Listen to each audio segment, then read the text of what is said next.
All right, let's go ahead and get started. We have about 19, soon to be 20 people joining us. So that looks like a good start. So we wanted to welcome everyone to the Executive Learning Exchange. We're going to go through and cover co-creating organizational learning and talent needs assessments.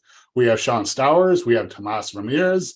So we're excited to start out the new year with a really great discussion. So with that, let me turn it over to Sean and Tomas. Great, thanks very much. So just a little backdrop on this presentation and this discussion today. So I started at a new organization called IQVIA just a few months ago, back in the pharma industry, where I used to work many years ago. So I'm happy to be back in the industry. And I reached out to Dirk to say, you know what, I had to do this needs assessment. And in the interim, I've already started that work. So at first it was, hey, I want to co-create something. And now I'm in the phase where I've started to implement and actually go and execute on this needs assessment. So Dirk paired Sean and me together. And as Sean and I started talking about organizational needs assessments, we realized that he and I are working at two different levels, which became exciting to me because I had this one view of organizational needs assessments and Sean had another. And so I think with today's session, Sean's going to start out first, but I just wanted to give a general overview of, Sean's going to talk more about high-level strategic. You're talking to the C-level, you're going enterprise level kind of discussion on needs assessments. And I'm going to talk more about, hey, I'm more at the business unit level. I have a mission to do for this functional area. I'm going to get very tactical on how do I do my needs assessment. So just a rounded discussion, just to pair that up for you guys. Maybe Ed, do you want to just talk to this slide for a moment? Sure. Like I said, we are always looking to grow our community. So we really encourage you to take a look at the ELA website, go through and collaborate, go into the learning exchange, put some comments out there, really help others as we go through and start the new year off. We have a lot of great ideas. We have a lot of events coming up. So please take a time to take a look at our website and add some new information, and let's recruit some new people so we have new ideas coming through. Thank you. Thanks, Ed. And so for today, just a quick introduction. Tomas Ramirez, I work for IQVIA. Sean? My name is Sean Stowers. I'm the CEO of WeLearn. Yeah, and Ari is going to be joining a little bit late today as a producer.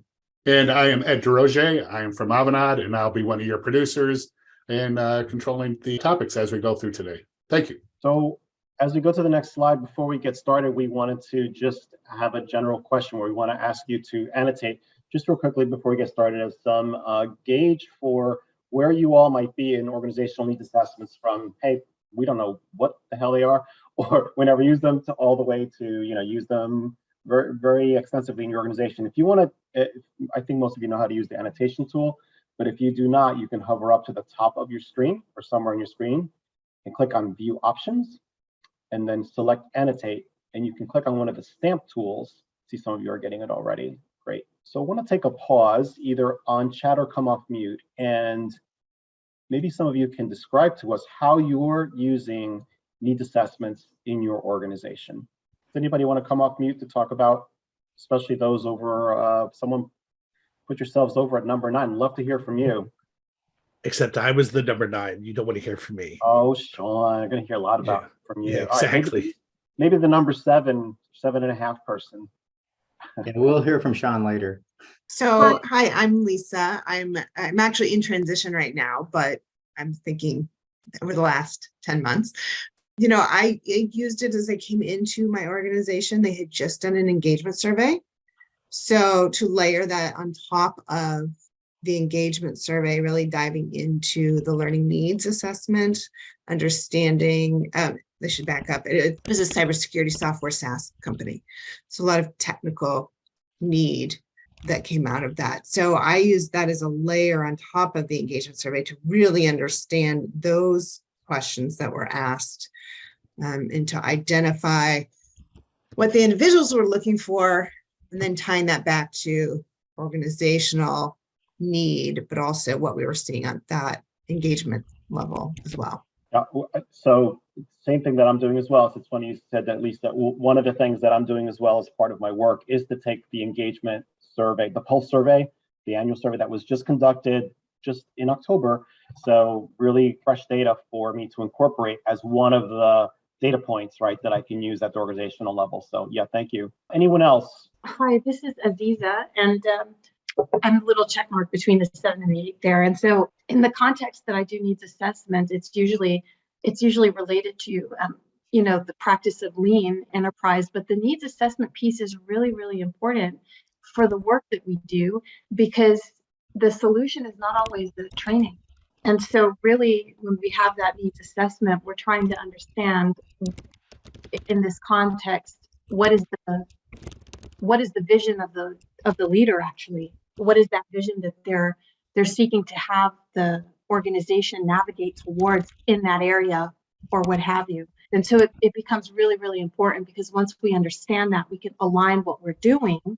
And some of that might be training, but some of it might be some other things that enable the business. And so the needs assessment is really, really important. Absolutely. And Sean and I are going to talk about, we're going to touch on those points both at different levels, but definitely huge consideration, is you're right. Not everything is a turnkey training solution that we need to consider, or what are other organizational structures or things that are going on that are other needed interventions that are aside from training. Anyone else want to comment before we move on? Tomas, this is Rich. We're currently doing a project assessment to determine the impact of expansion. So a new customer segment, and we're trying to figure out, what are the people, the processes, capabilities we need. Thank you, Rich. So I'm assuming then that will lead to what in your organization? What's the outcome that you're trying to achieve? Yeah, real clarity about the outcome, because that's going to drive what people do. Thank you, Rich. So just because we have more content we wanted to cover, I'm going to turn things over to Sean. Perfect. Thank you. And I think if we can go ahead and probably move forward one more slide, and then if we could turn off the annotation, and that might be, I have to do that on my side. I don't know. All the annotation off. Okay, you know what? We're just going to go for it. So just as a way of some background, this is actually a client engagement that we have been engaged in since probably about October. This is a not-for-profit organization focused on cybersecurity.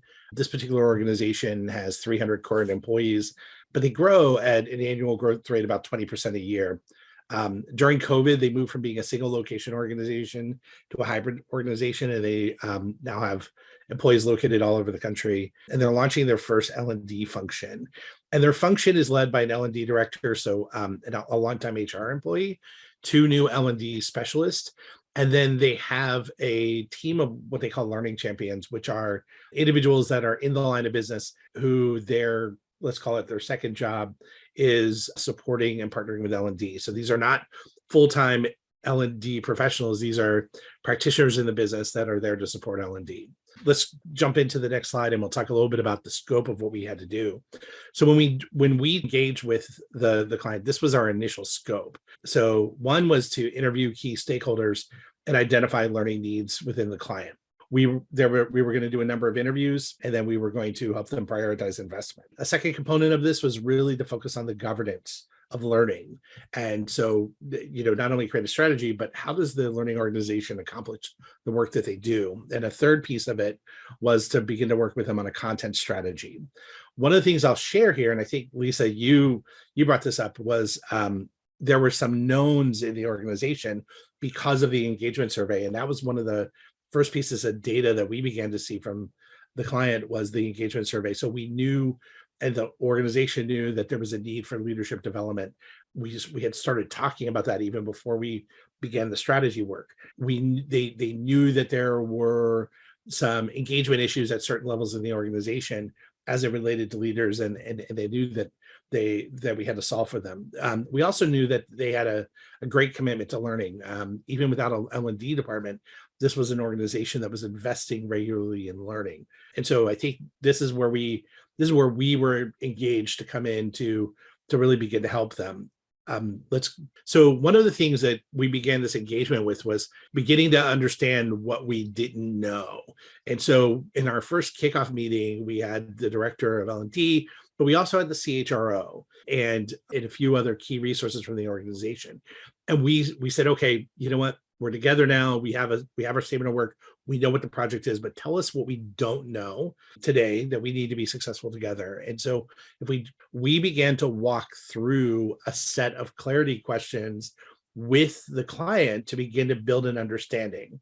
So, you can see there's a range of questions here that are very focused on the organization.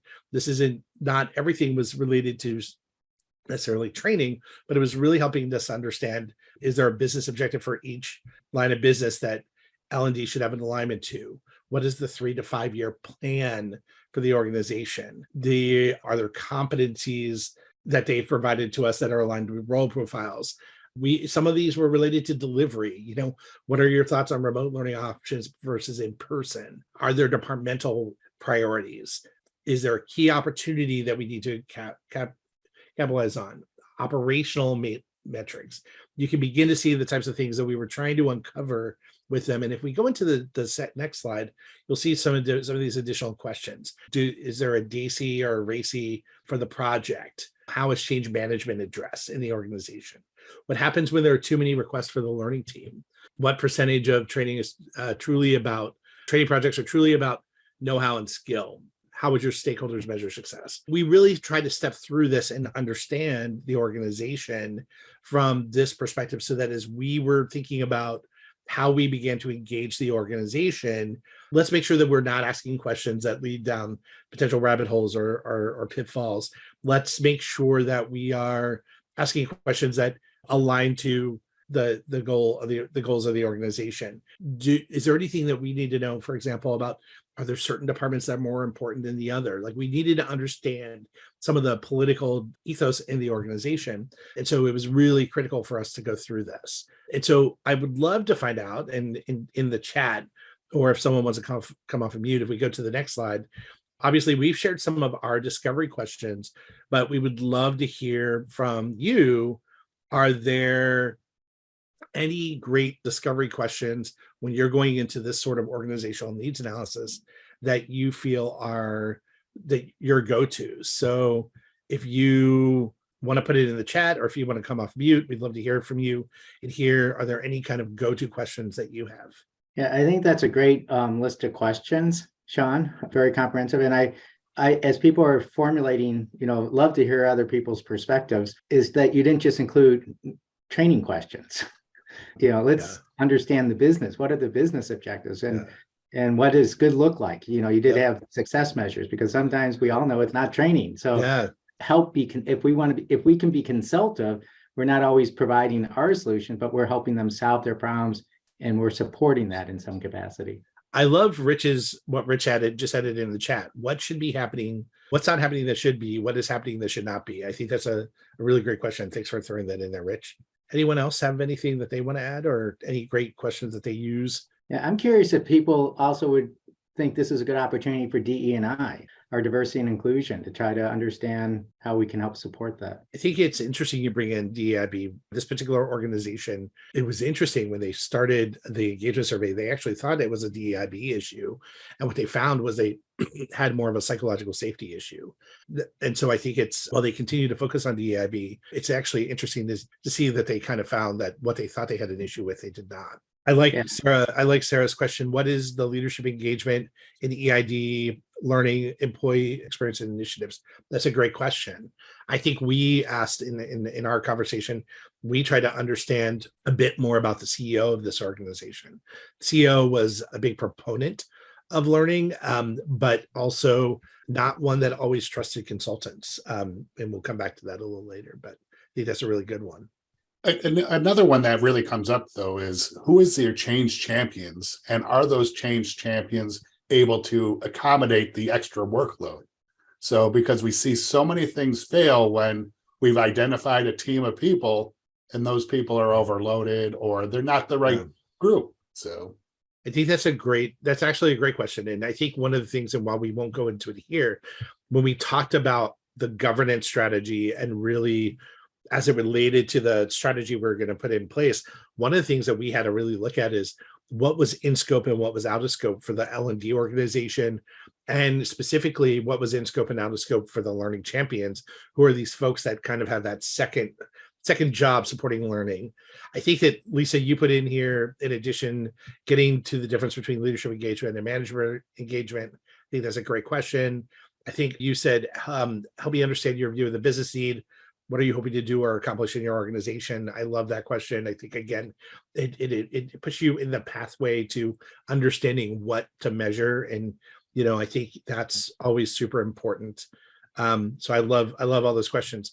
One of the things that I would just point out is we talk to folks across the organization. So the slide is blurred to protect the innocent or maybe the guilty, depending on what they said to us. But what you can see is we talked to not only every business unit and the CEO, but we also talked to people at all levels of the organization. And so it was really important that we get a top down and a bottom up view of the organization. We were able to go across the organization and we were able to see the differences of opinion, even within organizations, depending on the level that one sat in the organization. And I think that was super important in terms of gaining perspective and validating what we saw. So if we continue on, and I think just to bring you into this process a little bit more, we conducted 17 small group interviews in October 2022. That was over 50 people, both exempt and non-exempt, from 8 different groups. And here's the things that we walked away from this in terms of what we learned. And what I will say about the observations, and I'll bring this back to the point of understanding the CEO and the mentality of the CEO, is the CEO understood the value of consultants. But one of the things that we kind of learned early on is that he was also highly suspicious of consultants, particularly consultants that came and said, we know exactly what you need, and here's what it is, and we can sell it to you. And one of the things that came out of our findings report when he reviewed it was that he felt that we were unbiased and balanced, that we had portrayed a fair picture of what was in the organization. And that certainly helps us when you think about being a trusted advisor to an organization. It helps us to be in that place of trust, that we were seen as not trying to put our thumbs on the scale, but we're providing an accurate reflection of the organization. So we brought our findings to the organization first and said, this is what we heard. And if we continue to advance and go to the next slide, what that really then brought us to was 4 big themes within the organization: collaboration, the idea that soft skills are hard, and really in terms of leadership development. In this particular organization, time, and what was so key about this was, and I think this ties both into psychological safety and then really culture, is well, this is an organization that has an aspiration that every employee gets 10 days of learning every year. They have a mixture of salaried employees and hourly employees. They are very mission driven. And so there's always this question of, when do I have the time to take learning? So time was something that we talked about a lot and continue to talk about. And then this idea that leadership is learning in action. What we then began to do, if we go to the next slide, is began to distill this even further into these 3 themes. So collaboration, leadership, and prioritizing development. And really that these 3 themes were going to be the guideposts for the initial learning strategy and how we began to look at projects in the organization over the next 12 to 24 months. What came together was this strategy for the learning organization, strategy on the page. And in going through all of these themes with the L&D organization, with the learning champions, we began to settle in on what are the things that we can do that would immediately put us on the path to delivering on this vision of the organization. And so we went through actually 2 iterations of meetings with the L&D function, with the learning champions, to really iterate through this so that this strategy really became the organizational strategy. Well, Sean, just real quick, yeah. I know we're at Tomas's last slide, but I'm kind of curious, if you go back to that one page, sure thing. Accenture had a 1-page strategy on a strategy on 1 page. And I'm kind of curious if other people do use this kind of a summary, or, have your own, or do you like this? Is this something new and unique? This was my favorite slide out of your deck, by the way. Well, this all credit to this actually goes to my colleague, Bill Ryan, who's on the phone. Bill has used this as a tool. We actually did a template of this. So there's a downloadable template of this on our website, but this is a tool that Bill brought to the table. And I think that what we've tried to do with it, with our clients, and we use this sort of version of it, is to always give that snapshot, so that as an L&D leader, you should always be able to look at a senior leader, no matter where they sit in the organization, and connect your strategy to the business's strategy. So we worked really hard to make this concise and to bring this together. So all credit to Bill Ryan for the structure. Yeah, and I'm just kind of curious if other people, maybe like a thumbs up or on your raise your thumbs up with a reaction, if you like this or if this is something that you use something similar. Okay, we have a couple of hearts and thumbs up coming. Yeah, and we also see a number of people commenting that they do some similar things in the chat. So yeah, thank you. This is where we again get into some specific recommendations around the some of the work. One of the things that I want to go back to, something I think Lisa said, was in this discussion was really talking about things that were not necessarily in the purview of learning. So for example, explore a common enterprise learning content repository. That actually started as a bigger question about explore an enterprise, basically enterprise platforms for knowledge sharing. There was a lot of back and forth about the role of learning in that. And we really had to narrow the scope because there was definitely a need. There were just too many places in which learning content in general was curated, but it was really about how do you narrow that down. So I think your point about sometimes having to say, like, what are the things that learning can really take on versus they cannot. And we had to get very specific about that. And that brings us to my last question, which is on the next slide, if we can bring that up. And I just think it would be great before we turn it over to Tomas. I mean, a lot of our story and what I shared was about navigating groups of stakeholders to agreement on strategy, senior leaders, L&D organization, learning champions from across a diverse number of lines of business. And so for us, it was clarity conversations, documenting our findings, moving into identification of themes, facilitating conversations around those themes to really get into a strategy, and then ultimately navigating to a set recommendations on tactics that would be executed in support of the business. So that was our journey and what we took. And I'd just be curious if anyone wants to talk about some of the ways that they've navigated a group of stakeholders to agreement on strategy. Hi, Sean. This is Aziza, and I can Hi, chime Aziza. in on this. Hi. I think what you described, I think I do something quite similar. The context is a little bit different, but when I have that conversation with the leader to understand the need of the leader and the direction, if I can use that word, the place that the leader envisions he or she wants the organization to get to, what I usually do is I try to rephrase my understanding of the leader's vision, let's say, in my words, in my own words. So I'm trying to articulate what I understood the leader to say is the need. And sometimes I put that into a visualization, so it's not really a check sheet list, a checklist that I'm ticking off or something like that. It's actually trying to mirror back my understanding of the business need. And that is an iterative conversation. It's not just a single scoping call. It might be, let me get the input from the leader, and then I have to go back and think about what I heard and then visualize that and then meet with the leader again and share that. So we come to a co-created understanding, a common understanding, and then I can turn around into my toolkit that's vast, and see which of the little pieces might help to support that. And then I put that together, and then we discuss that, and it gets to the tactics. It does get to the mechanics, but it's iterative and conversational, and a lot of reflecting my understanding of what the leader sees as the business need.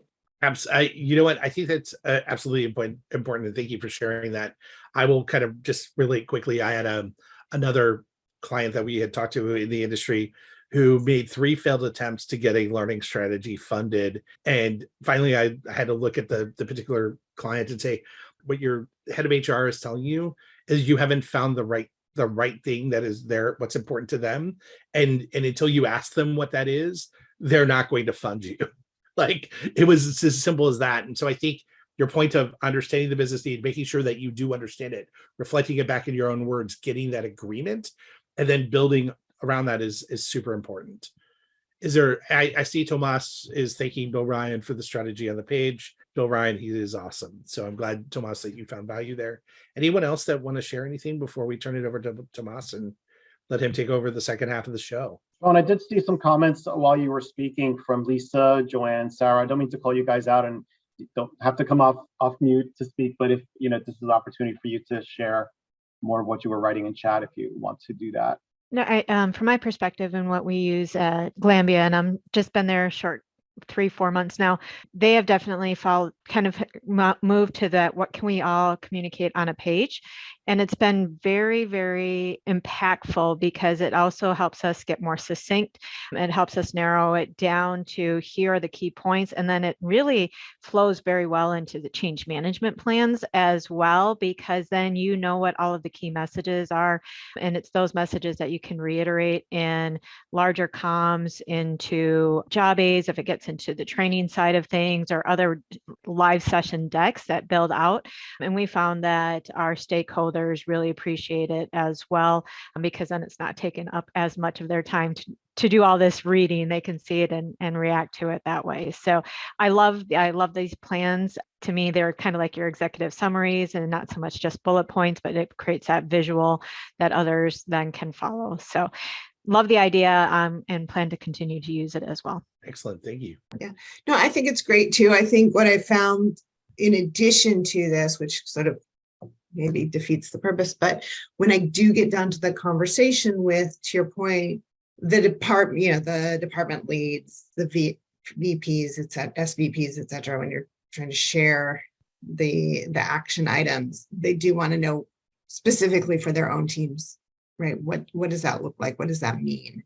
So I love the strategy on a page. I'm not using it before. I'm definitely going to, but it may be that I have to add a little bit more just to show each individual department head or lead or whoever it is that I'm talking to, how the response from their part of the organization filters into this. So it's not just, oh, we talked to everyone, these are the broad strokes, but specifically, how did we get to that data from their department? So I don't know about anybody else, but I feel like they get there's a very much a sense of, if this isn't what my team was talking about, that I'm not on board. So that we didn't show this, but the findings report, the initial findings report, I want to say it was like 20 pages.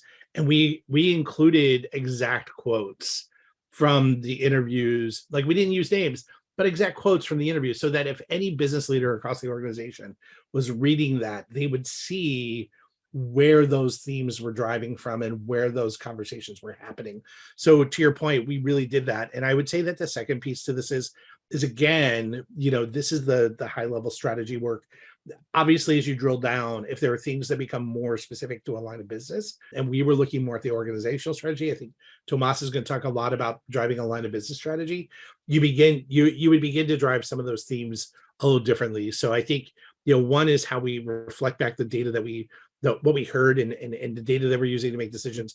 The second is that when you're navigating between the organizational need and the departmental need, there's going to be some places where you kind of come back and forth. And I think that the last piece there, which is super important, is going to be, depending on the organization you're in, if you're an L&D organization that serves everybody all the time, right, then the piece that you just talked about, it's super important when it comes to governance, right? Because this is a conversation we had a lot about, okay, if everybody has learning needs, whose needs become more important, and who gets to decide which thumb goes, whose thumb goes on the scale to decide that one department's needs are more important than the other. And again, that comes down to, if you're an organization that serves the whole organization, then that becomes a really important discussion for you in governance. So for what it's worth, but all great inputs. Tomas. All right. It's now you. I'll begin my piece. All right. So I love collaborating with Sean on this because he gave me a really great perspective at the organizational level. And so the work that I'm currently doing is a little, it's more tactical, right, than what Sean talked about, right? But obviously you want to be working within an organization that already has all those structural, strategic things already in place, right? With the governance model, is it federated, is it centralized? Do you have a tuition reimbursement program? What's the overall talent strategy aligned to, or learning aligned to talent strategy, right? So once all those things are figured out, right, and you're working within an organization like I am, where you're more focused on a functional or large business unit. I'm going to describe to you the approach that I've been taking, just a few slides to talk about it, and then we're going to get into specifically what the methodology that I've been using. And then if we have time, we'll go into breakout rooms to just discuss it, and we'll end the session that way. No report outs or anything like that. But so here's what I've been doing. I love your feedback. We're all practitioners here. What I, at a high level, have been planning is to conduct interviews, surveys, and focus groups, right? I'm at the interview phase right now, and my outcomes are, like anything, like a lot of the stuff that Sean said, obviously is aligned to, what I'm doing as well, right? So there's a big overlap in the kind of work that Sean's describing with what I'm doing. But just to break it down, I'm at the phase where I'm doing all of these interviews. I'm going to follow up with some organizational interviews at the entire organizational level, and then when needed, to get some targeted participants to hammer out discrepancies that I might see in interviews I'm doing with the higher level people versus the surveys that I'm seeing from everybody in the organization. So the focus groups might shake out some of that stuff. But I'm going to focus now on the discovery phase of the interview. So I've partitioned it out into two key sets of work that I'm doing. One is the initial discovery meetings, where I'm interviewing key high-level leaders in the organization and anybody who's involved in L&D work within the organization. Part two will be a more in-depth needs analysis, which I call part two, needs analysis and measurement. And I'm using what some of you might have heard in the industry that, of course, we all know the Kirkpatrick model, but there's something out there that I recently came across a few years ago called the reverse Kirkpatrick model, where you sort of flip it upside down. You start with level 4 and then you work your way down, right? I think some of you might have seen that already. Let's go to the second slide to see what that looks like just real quickly. So what I'm doing, this is a bit of an eye chart, but I'll just point to you where the arrows are, where the red arrows are, that I'm conducting my initial needs assessment discovery to target business strategy and change adoption down to current state, scope, resources, and timeline. And then over on the left, the big conversation that I like to have with my leaders is how are we going to measure this stuff, right? What are our KPIs? And they can be from just operational efficiency to more talent stuff like attrition, leadership pipeline succession, right? So, and whatever else they want to measure as far as the work that we're going to conduct at the organization, right? So this also can be a very strategic planning approach as well. Doesn't have to be so tactical, like I was saying earlier, but if you want to, tackle large organizational issues, this is also a model that you can use. And this specific set of questions will be, Dirk will have it on the site, so you can get this document if you want to use something, and then, feel free to use it for your purposes. So this is the work that I'm currently conducting with my organization, drilling down with the business leaders, being sure that we define a lot of things that Sean talked about is embedded right in this first business strategy change adoption, right? What are we going to do from a business perspective? And then down in current state, what is going well? What can we improve? What do we need to put in place that's not there now? A lot of those questions just came up in the chat actually a few minutes ago. So yeah, and thank you, Rich, for putting in the reverse Kirkpatrick in the chat. So the next slide shows a little more about I believe it shows yep. So in case you don't have reference to it, but this is the Kirkpatrick model over on the right. But the tactic here is to use probing questions to guide these discussions, right? Start with the big picture with level 4 and then drill your way down. And actually there's a level 0 that I use too, and that'll be in the notes as well. But it's basically applying a checklist to ensuring that you're understanding what the needs are, what the organizational needs are, what the talent needs are, et cetera. And then go into a very robust data analysis and measurement timeline with them. The next slide shows a little bit more the process, right? So again, level 4 through level 3, level 0. Level 0 is not in that initial diagram, but it's basically identifying what's outside of the Kirkpatrick model, which is identifying who needs this intervention. Like it's kind of like a lot of the data that's more quantitative data that we sometimes get in these learning programs. Next slide will show just what this looks like. I'm not going to go through all these levels, but basically there's a document that I've developed that guides you through each of these levels. And so the first column here is just basically asking us, what kind of information do we need to gather at this stage, right? And column 2 that's in green here is basically, these are the questions that you're going to ask the client as you're going through it. And on the right, how are we going to measure this, right? So for each of these levels, I've identified kinds of questions you could ask and the measurement.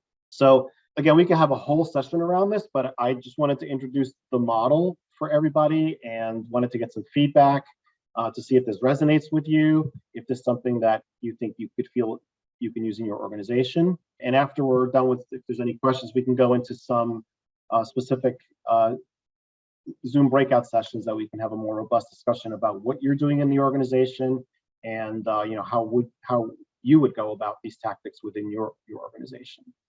So I'm going to pause for a second, see if there's anybody has any questions or comments or anything in chat. So I was going to say, I have not seen this before. I like it a lot. And I like the idea of having those KPIs vetted out prior to the discussion so that really it helps you align the need very clearly in terms of, well, if it's not going to answer one of these questions, if it's not going to meet this measurement need, is that the right solution?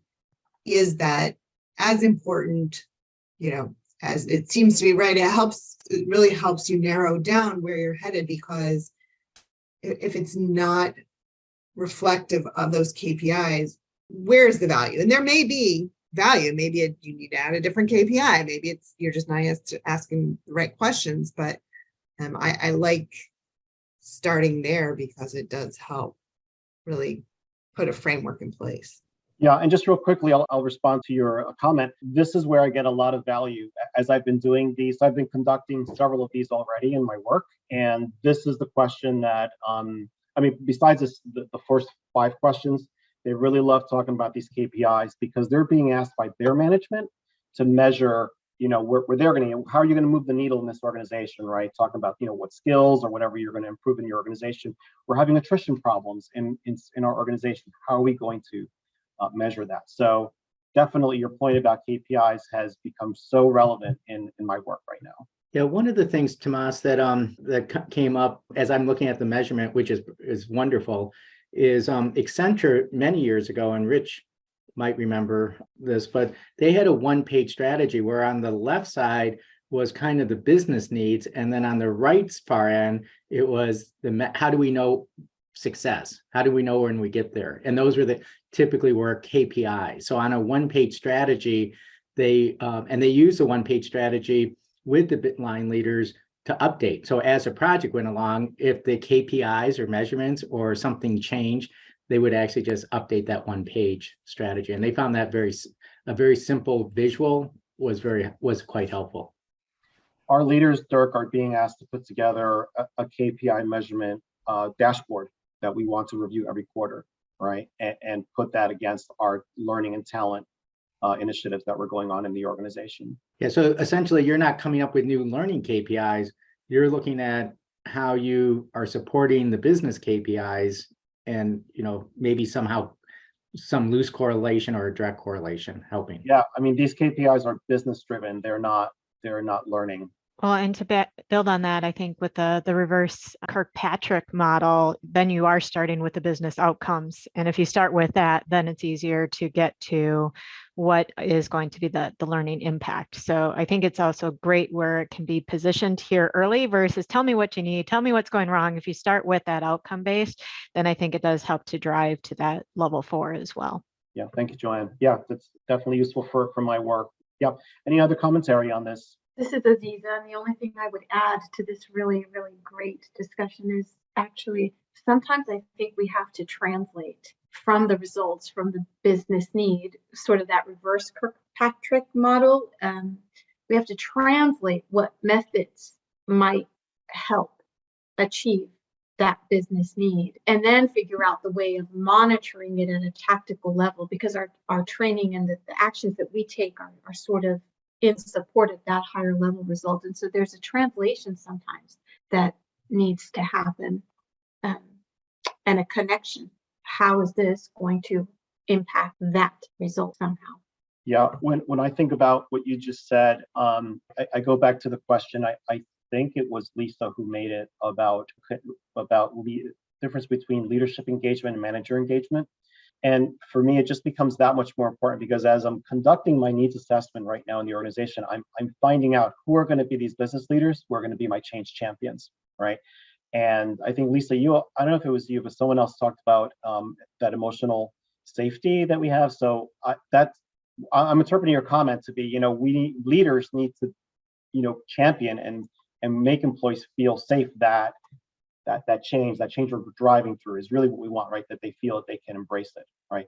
In my organization, it's almost you need people to come off client engagements so that they can learn and do what else they need to do to become more productive. But we need management to sort of champion, allow them that time. So that's how I at least interpret it for my organization. Yeah, that's exactly it. In my experience, in the assessments that I've done, it's been that people trust, the trust is there with their direct managers. Maybe that's just, there's more day-to-day contact, there's more relationship building than there is with leadership. They don't trust the leadership is going to make those changes happen, but they believe in their managers to help them make the changes that need to happen, which is a very huge disconnect, and sort of where do we find that switch at what level? But yeah, that's exactly what you put into words. Exactly what I've been seeing is just there's the psychological safety with the manager that is not there with leadership. And so how do we get leadership to understand that and make those changes too? Thank you, Lisa. All right, so in the last few minutes, what we wanted to do is to employ our breakout groups, and we wanted to just give you an opportunity to share your experiences, to talk strategy, best practices with other practitioners in the group. Dirk, are we able to do that to enable the breakout rooms? We have a small discussion here, so we only have about 15 people without all of the support staff. So we may want to just continue the discussion here to get everyone's feedback and come up with some additional ideas. Great, thanks, Ed. We'll do that. Okay, up to you. So with that, if there's any other questions or comments, please feel free to come off mute or put your comments in the chat. We've had a really good discussion so far, and we'd like to kind of go through and break down some of the questions, some of the KPIs, some of the reverse Kirkpatrick. What are some of the other ideas that you're using in your environments? Tomas, while we're waiting for other folks to pipe in, I think one of the things that I've always found is that when L&D professionals are kind of tasked with a needs analysis, it's always a question of where to begin. So you obviously started with a reverse Kirkpatrick. What prompted you to start here? Like, how did you choose this approach versus any other? I mean, I actually started with more high level. What's with a consulting approach. I don't know if you knew, but Dirk sponsored a learning series back in the springtime last year, where it was all about being a good consultative learning partner, right? So I started out with that framework, right? And within that framework, that trusted advisor, right, kind of framework. That's where I saw myself in that role. And then when I was asked to be very tactical, so I'm working within a business unit, right? But all the stuff that you talked about, that's all figured out at the organizational level, right? So I just, we have the LMS, we have processes in place where, we're a federated model, all that stuff. So I had to come in and I had to learn the business basically. So I'm learning, I'm new to the organization. I'm not new to the industry, but I'm new to this organization. So I'm trying to learn my fire alarm is going off. Oh. Okay. Anyway, I'll just be real quick and say, I Okay. just had to learn the business, and I employed the Kirkpatrick model because it was something I've used before. Very cool. Make sure you're okay. Like, I don't know what that fire alarm is. I think they're just testing the fire alarms in my building, and yeah, Gotcha. sorry, bye everyone. I really think starting out at what business outcomes are needed is really a really important topic that we need to discuss, because as we go through and review some of these items from a technical approach, because I'm doing a lot of technical training, identifying technical needs, and going through and working with different departments, when we start identifying what business outcomes are needed, that generates so many other discussions to determine what do we already have in our environment that is available to us? What do we need? How do we go through and then budget for that specific behavior? So I'm doing a lot with certifications. So we are going directly to our department saying, what certifications do you need for your consulting group. And then we can identify the resources available. Then we can go through and identify the behaviors needed. But I really like the idea of going through and starting out with what business outcomes are needed, because in a lot of times these department leaders don't know what is already out there. What do we already have for them? And then being able to have those open discussions of what can we do to assist. You know, I like that. I would say it's interesting you talked about certifications. I think one of the opportunities that we sometimes miss when it comes to certifications is thinking about where those certifications and how they get funded. And I think in a lot of organizations where pay for certifications, there's an opportunity to leverage funds like tuition assistance and leverage those policies to help pay for things. So I think there's, you know, not only is there how do you ultimately identify those things and what opportunities you put forward, but sometimes it's also how do you get creative and how you fund those opportunities and provide more opportunity for more people by leveraging a wider pool of funding. And it's not always about funding right now, because it's all about true. You know, because time is really kind of coming at us from all these different directions. And especially when you work with a large consulting company, it's all about billable hours right now with the current, and identifying this is what the department needs, but this is how it's going to be impacting you from a cost perspective as we pull those resources from other areas. So really looking at the big picture is why I really love the business outcomes, what is needed and what, you know, behaviors do we want to drive. I love, by the way, Tomas, I love what you just put into the chat, responding to Ed and saying what he said resonates with you. And that because you're the liaison between the corporate function and your line of business, you're kind of looking at what are the resources at the corporate level and what can be used at the local level and how to structure that and make that work. I like that. My paraphrasing of what you said. Thanks. I can be safe, I think, because the alarms are going off, are not off. Yeah. So there's a lot of, my company is 90,000 employees worldwide, right? So there's just so much content and so much out there that the local business people, they don't know. Like, they don't know that there's a great manager training program, that there's a great program on emotional intelligence or, you know, leadership development. They don't know. So I'm in a role where there's so much to do that you know, to Ed's point, I needed to start at that business outcomes. And Dirk was bringing up skills, you know, skills, that's a big part of our conversation as well. So I need to tease out what skills are needed for, you know, not now, but like 3 years from now or 6 months from now, right? Projecting into the future and working with them on and building that strategy for talent. Yeah, just a quick shout out, Tomas. I don't think you mentioned it, but about a year ago, everyone, Tomas, Wendy, and Jesse created a 8-part Zoom mini series on how to be a consultative learning partner. So these strategies were actually included already. We have recordings on Insights, but it was a very nice job, both today, Tomas, and last year. Yeah, so there are other slides. So you just go back to the very last slide. For those of you who might be interested, this is my detailed plan for implementation. That has it goes through the whole consultative learning process from contracting all the way through implementation and evaluation. But these are, you know, it's still high level where I think you can take this and, you know, use it for your purposes. But this is my plan of attack for the needs assessment and follow through on the needs assessment if you wanted to follow, you know, a sort of like a proven methodology. And this all comes from good best practices in this area. All right. And as we approach the top of the hour, you know, we wanted to again remind folks that these recordings will be available on the ELE website. We have a lot of great insights that are out there. Please go out there and look at Sean and Tomas's information out there, like your speakers. And again, think about participating. Dirk is always looking for new ideas, new people to present. So we have lots of great information and we have a lot of great discussions going on at the Idea Exchange. So please feel free to go ahead and post your questions. We're always looking for great links, great information. There's a lot of good data that is out there. Please be proactive in the Idea Exchange and like your instructors.